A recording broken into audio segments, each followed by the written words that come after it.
प्रेम से बोलिए गौरी पुत्र गणेश की जय। प्रिय भक्तजनों, इस बार वैशाख मास के कृष्ण पक्ष की संकष्टी चतुर्थी का व्रत 5 अप्रैल दिन रविवार को किया जाएगा। इस दिन विधि विधान से भगवान गणेश और चौथ माता की पूजा की जाती है। यह चौथ साल भर की सबसे बड़ी चौथ मानी जाती है। इस दिन विधि विधान से पूजा करके व्रत रखकर गणेश भगवान की पूजा करें और कथा अवश्य सुनें। आज की इस वीडियो में हम आपके लिए लेकर आए हैं वैशाख संकष्टी चतुर्थी की व्रत कथा। कथा श्रवण करते समय अपने हाथ में गेहूं के साथ 9 या 11 दाने लें। इसके बाद कथा का श्रवण विघ्नहर्ता भगवान गणेश जी और चौथ माता का ध्यान करते हुए करें।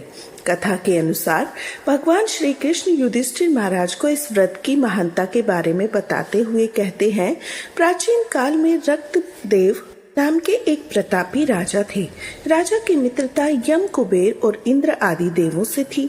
उनके ही राज्य में धर्मकेतु नाम के एक ज्ञानी ब्राह्मण रहा करते थे, जिनकी 2 पत्नियां थी, एक सुशीला और दूसरी चंचला। सुशीला कोई व्रत करती ही रहती थी, जिस कारण से उसका शरीर दुर्बल हो गया था। वहीं चंचला कोई व्रत नहीं करती और भरपेट भोजन करती थी। कुछ दिनों के बाद सुशीला को शुभ लक्षणों वाली एक कन्या हुई और चंचला को पुत्र रत्न की प्राप्ति हुई। कन्या की शुभता देखकर चंचला सुशीला को ताना देने लगी, अरे सुशीला, तुमने तो इतने व्रत और उपवास किए, जिसकी वजह से तुम्हारा शरीर कमजोर हो गया, फिर भी एक कमजोर सी कन्या को जन्म दिया। मुझे देख, मैं कभी व्रत नहीं करती, व्रत आदि के चक्कर में ना पड़कर हष्ट पुष्ट बनी रहती हूँ। वैसे ही स्वस्थ बालक को मैंने भी जन्म दिया।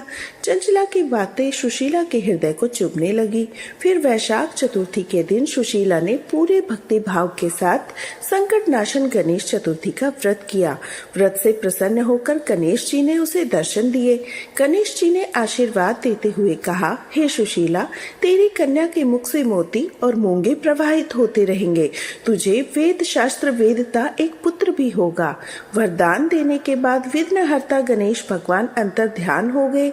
भगवान से मिले वरदान के अनुसार उस कन्या के मुंह से मोती और मूंगे झड़ने लगे। कुछ दिनों के बाद सुशीला को एक पुत्र रत्न की प्राप्ति हुई, लेकिन दुर्भाग्यवश कुछ दिनों के बाद उनके पति धर्मकेतु का स्वर्गवास हो गया।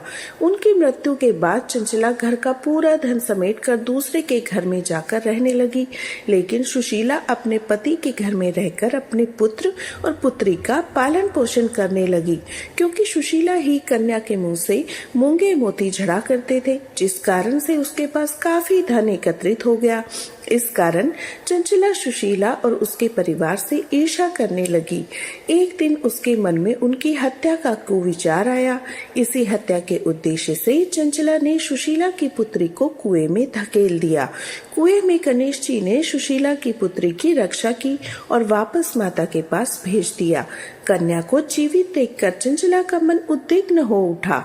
वह सोचने लगी, जिसकी रक्षा स्वयं भगवान कर रहे हो, उसे भला कौन मार सकता है।